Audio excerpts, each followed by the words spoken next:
ನಮಸ್ಕಾರ ಎಲ್ಲರಿಗೂ first welcome back to Sagar stories ಮಗ್ಗ Gujarat titans it's team number 10 auction ಮುಗಿದು 3 ದಿನ ಆದ್ಮೇಲೆ ವಿಡಿಯೋ ಮಾಡ್ತಾ ಇದ್ದೀನಿ ಮಗ. ಇವಾಗ 10ನೇ ಟೀಮು ಕಂಪ್ಲೀಟ್ ಆಗ್ತಾ ಇದೆ.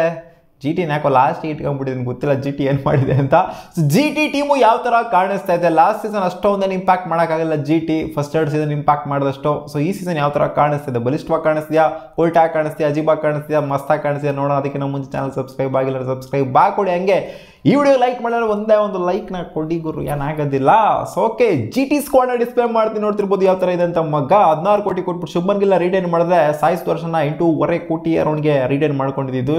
ಆಮೇಲೆ ಶಾರುಖ್ ಖಾನ್ 4 ಕೋಟಿ ಕೊಟ್ಟು ಇಟ್ಕೊಂಡ್ರೆ ಇವರು ಆ್ಯಂಡ್ ಸರ್ಫೆನ್ ರೂತಾಫೋರ್ಡ್ನ 2.6 ಕೋಟಿ ಕೊಟ್ಬಿಟ್ಟು ತೊಗೊಂಡಿದ್ದಾರೆ. ಕಂಪ್ಲೀಟ್ ಜೆನ್ಯೂನ್ ಬ್ಯಾಟರ್ಸ್ಗಳ ಕ್ಯಾಟಗರಿಯಲ್ಲಿ 4 ಜನ ತೊಗೊಂಡ್ರೆ, ವಿಕೆಟ್ ಕೀಪರ್ಸ್ಗಳ ಕ್ಯಾಟಗರಿಯಲ್ಲಿ 3 ಜನ ತೊಗೊಂಡಿದ್ದಾರೆ. ಜಾಸ್ ಬಟ್ಲರು 11 ಆಡುವಂಥ ಪ್ಲೇಯರ್ 15.75 ಕೋಟಿ ನನ್ನ ಪ್ರಕಾರ ಒಳ್ಳೆ ಪಿಕ್ ಇದು. ಆ್ಯಂಡ್ ಕುಮಾರ ಕುಶಾಗ್ರ ಅವ್ರನ್ನ 65 ಲಕ್ಷಕ್ಕೆ ತೊಗೊಂಡಿದ್ದಾರೆ. ಇದೊಂದು ಬ್ಯಾಕಪ್ಪು. ಅನುಜ್ ರಾವತ್ಗೆ ಪ್ರಿಫರೆನ್ಸ್ ಇರುತ್ತೆ ಅಂತ ಅನ್ಕೊಂಡಿದ್ದೀನಿ ನಾನು. ಈ ಲೆಫ್ಟ್ ಹ್ಯಾಂಡರ್ ಬ್ಯಾಟರ್ಗೆ ಅನುಜ್ ರಾವತ್ ಸಿಕ್ಕಾಪಟ್ಟೆ ಕಡಿಮೆ ಅಮೌಂಟ್ಗೆ ಸಿಕ್ಕರು, 30 ಲಕ್ಷ ಬೇಸ್ ಪ್ರೈಸ್ಗೆ ಪಿಕ್ ಆಗಿರೋದು. ನನ್ನ ಪ್ರಕಾರ ಒಂದು ಸ್ವಲ್ಪ ಜಾಸ್ತಿ ಹೋಗಬೇಕಾಗಿತ್ತು, ಯಾಕಂದರೆ ಅವ್ರು ಕೊಟ್ಟಂಥ ಇಂಪ್ಯಾಕ್ಟ್ ಇದೆ ಲಾಸ್ಟ್ ಸೀಸನ್ IPL ಅಲ್ಲಿ ಕೆಲವೊಂದು ಮ್ಯಾಚ್ಗಳೇ ಆಗಿರ್ಬೋದು ಇಂಪ್ಯಾಕ್ಟ್ ಚೆನ್ನಾಗೇ ಕೊಟ್ಟಿದ್ರು. ಯಾಕಂದ್ರೆ ಮಿಡ್ ಲೋಡರ್ ಆಡಿದ್ರು ಕೂಡ ಅವ್ರದ್ದು ನಾರ್ಮಲ್ ಸ್ಟಾರ್ಟೇ ಓಪನಿಂಗ್ ಸ್ಟಾರ್ಟು, ಬಟ್ ಮಿಡ್ ಲೋಡರ್ಲು ಕೂಡ ಆ ಥರ ಇಂಪ್ಯಾಕ್ಟ್ನ ತೋರಿಸಿಲ್ಲ ಕೆಲವೊಂದು ಮ್ಯಾಚ್. ಅದಕ್ಕೋಸ್ಕರ ಅವರಿಗೆ ಸ್ವಲ್ಪ ಕ್ರೆಡಿಟ್ ಸಿಗಬೇಕಾಗಿತ್ತು ಅಂತ ಅನ್ಕೊಂಡೆ. ಯಾಕಂದ್ರೆ ಇವ್ರು ಏನು ಆಡದೇ ಇದ್ದಾಗಲೇ 3.5 ಕೋಟಿಗೆ RCB ತಗೊಂಡಿದ್ರು. ಬಟ್ ಆಡಾದ್ಮೇಲೆ ಏನಕ್ಕೆ ತಗೊಂಡಿಲ್ಲ ಅಂದ್ರೆ ನನಗೆ ಗೊತ್ತಿಲ್ಲ ಜಾಸ್ತಿ ಅಮೌಂಟಿಗೆ. ಆಲ್ರೌಂಡರ್ಸ್ಗಳ ಕ್ಯಾಟಗರಿಯಲ್ಲಿ ರಾಹುಲ್ ಟೆವಾಟಿ ಅವರು ಇದ್ದಾರೆ 4 ಕೋಟಿಗೆ ರಿಟೈನ್ ಆದರೆ. ಆಮೇಲೆ ಇಟ್ಸ್ ಒಣಿಂದು ಹೊಸರಂಗ ಬಂದರು. ವಾಷಿಂಗ್ಟನ್ ಸುಂದರ್ 3.2 ಕೋಟಿಗೆ ತಗೊಂಡಿದ್ದಾರೆ. ಇದೊಂದು ಒಳ್ಳೆ ಚೀಪ್ ಬೈ ಆಯಿತು ಇವರಿಗೆ. ಗ್ಲಾನ್ ಫಿಲಿಪ್ ಒಳ್ಳೆ ಬೈ 2 ಕೋಟಿ ಬೆಸ್ಟ್ ಪೇಜಿಗೆ ಪಿಕ್ ಆದರೆ. ಆಮೇಲೆ ಮಹಿಪಾಲ್ ಲೂಮ್ರಾ ಅವರು 1.7 CRಗೆ ತಗೊಂಡ್ರು. ನಮ್ಮ RCB ಯೂನಿಟ್ ಬಂದಿದೆ ಅಂತ ಹೇಳಬೇಕು. ಇಲ್ಲಿ RCB ಯೂನಿಟ್ ಎಲ್ಲ ಕಾಣಿಸ್ತಾ ಇದೆ. ಅನುಜ್ ರಾವತ್ತು ಆಮೇಲೆ ಮಹಿಪಾಲ್ ಲೋಮ್ರಾ ಅವರು ಮಿಡ್ಲ್ ಆರ್ಡರ್ಲಿ RCBಗೆ ಸ್ಟೆಬಿಲಿಟಿ ತೊಗೊಂಡ್ಬಂದು ಕೊಡ್ತಿದ್ದವರು, ಇಂಪ್ಯಾಕ್ಟ್ ಪ್ಲೇಯರ್ ಆಗಿ ಬರ್ತಾ ಇದ್ದಂಥವ್ರು ಇಬ್ಬರು ಕೂಡ ಇಲ್ಲಿ RCB ಅವರು ಇಲ್ಲಿ ಬಂದು ಕೂತ್ಕೊಂಡಿದ್ದಾರೆ.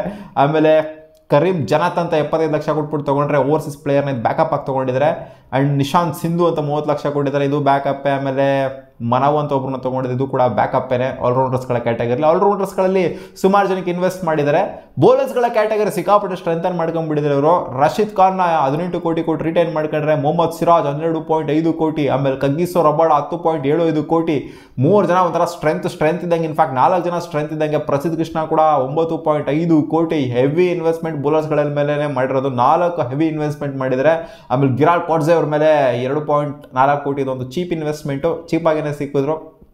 ಇನ್ನೊಂದು ಸ್ವಲ್ಪ ಹೈ ಹೋಗ್ತಾರೆ ಅಂತ ಎಕ್ಸ್ಪೆಕ್ಟ್ ಮಾಡಿದೆ, ಬಟ್ ಡೇ ಟೂಲ್ ಬಂದಿದ್ದರಿಂದ ಕಡಿಮೆಗೇನೆ ಕಚ್ಕೊಂಡ್ರು. ಸೊ ಇವ್ರು ನನ್ನ ಪ್ರಕಾರ ರಬಾಡಾಗೆ ಬ್ಯಾಕಪ್ ಆಗಿರ್ತಾರೆ. ಜೆರಾಲ್ಡ್ ಕಾಟ್ಜೆ ಅವರು, ರಶೀದ್ ಖಾನ್ ಮತ್ತು ರಬಾಡ ಇಬ್ಬರು ಕೂಡ 11 ಓವರ್ಸೀಸ್ ಪ್ಲೇಯರ್ ಆಗಿ ಆಡುವಂಥ ಸಾಧ್ಯತೆ ಎದ್ದಿದ್ದು ಕಾಣಿಸ್ತಾ ಇದೆ. ಆಮೇಲೆ ಸಾಯಿ ಕಿಶೋರ್ ಇದ್ದಾರೆ. ಈ ಸಲ ಸಾಯಿ ಇಬ್ಬರು ಒಂದೇ ಟೀಮಲ್ಲಿ ಇದೆ. ಸಾಯಿ ಕಿಶೋರ್ ಆ್ಯಂಡ್ ಸಾಯಿ ಸುದರ್ಶನ್ ಇಬ್ಬರು ತಮಿಳ್ನಾಡು ಪ್ಲೇಯರ್ಸು. ಆಮೇಲೆ ಅರ್ಷದ್ ಖಾನ್ ಅವ್ರನ್ನ 1.3 CR ಕೊಟ್ಬಿಟ್ಟು ತೊಗೊಂಡ್ರೆ, ಅಂದರೆ ಇವ್ರನ್ನ ಆಡಿಸುವಂಥ ಸಾಧ್ಯತೆ ಇದೆ ಆ್ಯಕ್ಚುಲಿ. ಆಮೇಲೆ ಜಿ ಸಿಂಗ್ ಬ್ರಾರ್ ಅವ್ರನ್ನ ತೊಗೊಂಡಿದ್ರೆ 1.3 CR ಕೊಟ್ಬಿಟ್ಟು. ಗುರ್ಪ್ರೀತ್ ಸಿಂಗ್ ಬ್ರಾರ್ ಅವ್ರನ್ನ, ಅದೇ ತಾನೇ ಅವ್ರದ್ದು ಫುಲ್ ಹೆಸರು, ಇಶಾಂತ್ ಶರ್ಮಾ ಅವ್ರನ್ನ 75 ಲಕ್ಷ ಕೊಟ್ಬಿಟ್ಟು ತೊಗೊಂಡಿದ್ದಾರೆ. ಬೇಸ್ ಪೇಜ್ ಹತ್ರ ಕಾಣಿಸ್ತಾ ಇದ್ದು. ಇಶಾಂತ್ ಶರ್ಮಾ ಕೂಡ ಒಳ್ಳೆ ಬೌಲರ್ನೇ, ಸ್ವಲ್ಪ ಪ್ರೂವ್ ಮಾಡ್ಕೊಂಡಿದ್ದಾರೆ. ಬಟ್ ಒಂಥರ ಅನ್ಸರ್ಟನಿಟಿ ಇದೆ, ನೋಡೋಣ ಈ ಸಲ ಅವಕಾಶ ಸಿಗುತ್ತೆ ಅಂತ. ಜಯಂತ್ ಯಾದವ್ 75 ಲಕ್ಷ ಕೊಟ್ಬಿಟ್ಟು ತೊಗೊಂಡ್ರೆ. ಆಮೇಲೆ ಕುಲ್ವಂತ್ ರೋಲಿಯಾ ಅವ್ರನ್ನ ತೊಗೊಂಡಿದ್ರೆ 30 ಲಕ್ಷ ಕೊಟ್ಬಿಟ್ಟು ಬ್ಯಾಕಪ್ ಪ್ಲೇಯರ್ ಆಗಿ ತೊಗೊಂಡಿದ್ರೆ ಅಂತ ಕಾಣಿಸುತ್ತೆ. ಆ್ಯಂಡ್ ಓವರ್ ಆಲ್ ಸ್ಕ್ವಾಡ್ ನೋಡ್ತಂದ್ರೆ ಈ ಥರ 11 ಫಾರ್ಮ್ ಮಾಡ್ಬೋದು. ನನಗೆ ಒಂದು ಬ್ಯಾಟಿಂಗ್ ಡೆಪ್ತ್ ಸಿಕ್ಕಾಪಟ್ಟೆ ಇಷ್ಟ ಆಗ್ತಿದೆ ಗುರು. ಇಂಪ್ಯಾಕ್ಟ್ ಯಾವ ರೇಂಜಿಗೆ ಇರುತ್ತೆ ಅಂತ ಗೊತ್ತಿಲ್ಲ, ಬಟ್ ಬ್ಯಾಟಿಂಗ್ ಡೆಪ್ತ್ ಏನಿದೆ ಇವ್ರದ್ದು.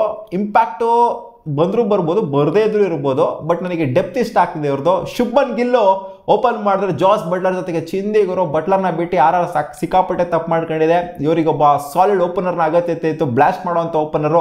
ಶುಭ್ಮನ್ ಗಿಲ್ ಸ್ವಲ್ಪ ಟೈಮ್ ತೊಗೊತಾರೆ ಸೆಟ್ಲ್ ಆಗೋದಕ್ಕೆ. ಬಟ್ಲರ್ ಗುದುತ್ತಾ ಇರ್ತಾರೆ ಹಾಕೊಂಡು, ಆದ್ರಿಂದ ಇದು ಬೆಂಕಿ ಓಪನಿಂಗ್ ಪೇರ್ ಆಗುತ್ತೆ ಅಂತ ಅನ್ಕೊಂಡಿದ್ದೀನಿ. ಕೆಲವೊಂದು ಮ್ಯಾಚು ಸಾಯಿ ಸುದರ್ಶನ್ ಗಿಲ್ ಜೊತೆಗೆ ಓಪನ್ ಮಾಡಿದಾಗ ಒಂಥರ ಇಬ್ರು ಕೂಡ ಕಿಕ್ ಸ್ಟಾರ್ಟ್ ಕೊಡ್ತಾ ಇಲ್ಲ, ಸ್ವಲ್ಪ ಡೌನ್ ಕಾಣಿಸ್ತಿತ್ತು. ಬಟ್ ಈ ಸಲ ಬಟ್ಲರ್ ಬ್ಲಾಸ್ಟ್ ಕೊಡೋದ್ರಿಂದ ಗಿಲ್ ಸ್ವಲ್ಪ ರೆಸ್ಟ್ ತಗೊಂಡ್ರು ಕೂಡ ಒಂದು ಸ್ವಲ್ಪ ಆಂಕರ್ ರೋಲ್ ಮಾಡೋದು ಕೂಡ ನಡೆಯುತ್ತೆ ಅಂತ ಅನ್ಕೊಂಡಿದ್ದೀನಿ. ನಂಬರ್ 3 ಸಾಯಿ ಸುದರ್ಶನ್ ಅಂತೂ ಬಂದೇ ಬರ್ತಾರೆ. ಯಾಕಂದರೆ ಲಾಸ್ಟ್ ಸೀಸನಲ್ಲಿ ಮೆಜಾರಿಟಿ ಆಫ್ ದ ರನ್ಸ್ನ ಇವರೇ ಹೊಡೆದಿದ್ದು, ಅದಕ್ಕೋಸ್ಕರ ಅವ್ರು ಬರಲೇಬೇಕು. ನಂಬರ್ 4 ಗ್ಲೆನ್ ಫಿಲಿಪ್ ಬರ್ತಾರೆ. ಗ್ಲೆನ್ ಫಿಲಿಪ್ಪಿಗೆ ಲಾಸ್ಟ್ ಸೀಸನ್ ಅವಕಾಶಗಳನ್ನೇ ಸಿಗ್ತಾ ಇರಲಿಲ್ಲ.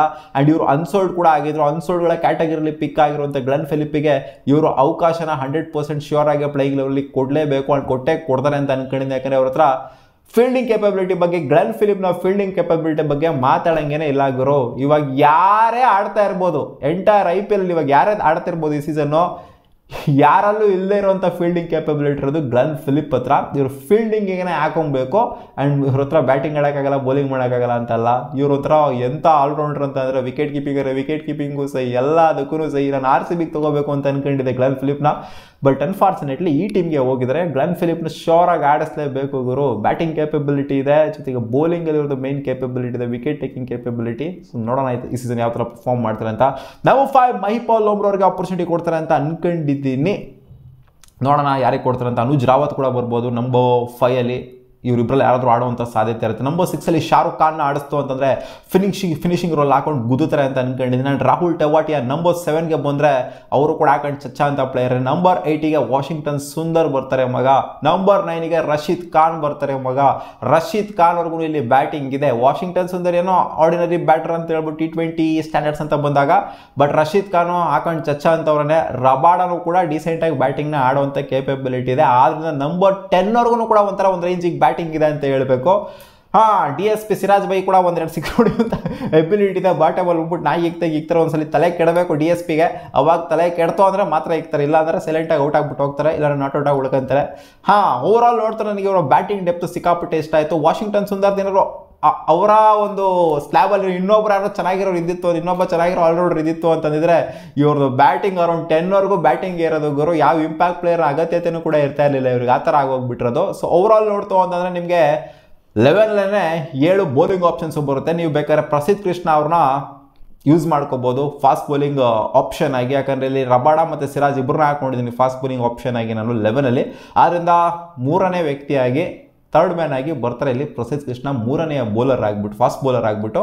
ಇಲ್ಲಿ ಗ್ಲೆನ್ ಫಿಲಿಪ್ ಆಗಿರಲಿ, ಜೊತೆಗೆ ಲೋಮ್ರೋರ್ ಆಗಿರಲಿ, ಆಮೇಲೆ ಅವರಿಬ್ಬರು ಬೌಲಿಂಗ್ ಹಾಕೋದ್ರಿಂದ ಒಳ್ಳೆ ಯೂಸ್ ಆಗುತ್ತೆ ಅಂತ ಅನ್ಕೊಂಡಿದ್ದೀನಿ. ಹೋಪ್ಫುಲಿ ಇವರ ಸ್ಕ್ವಾಡು ಏನೋ ಒಂಥರ ಇಂಪ್ಯಾಕ್ಟ್ ಮಾಡೋ ಥರ ನನಗೆ ಕಾಣಿಸ್ತಾ ಇದೆ ಗುರು. ಒಂದು ಸ್ವಲ್ಪ ದಿಲ್ ಕಾಣಿಸ್ತಾ ಇದೆ ಇವರಲ್ಲಿ. ಕೊಲ್ಟೆ ಸ್ಕ್ವಾಡ್ ಅಂತ ಹೇಳ್ಬೋದು ಸ್ವಲ್ಪ ಜನ, ಡಬ್ಬಾ ಥರ ಇದೆ.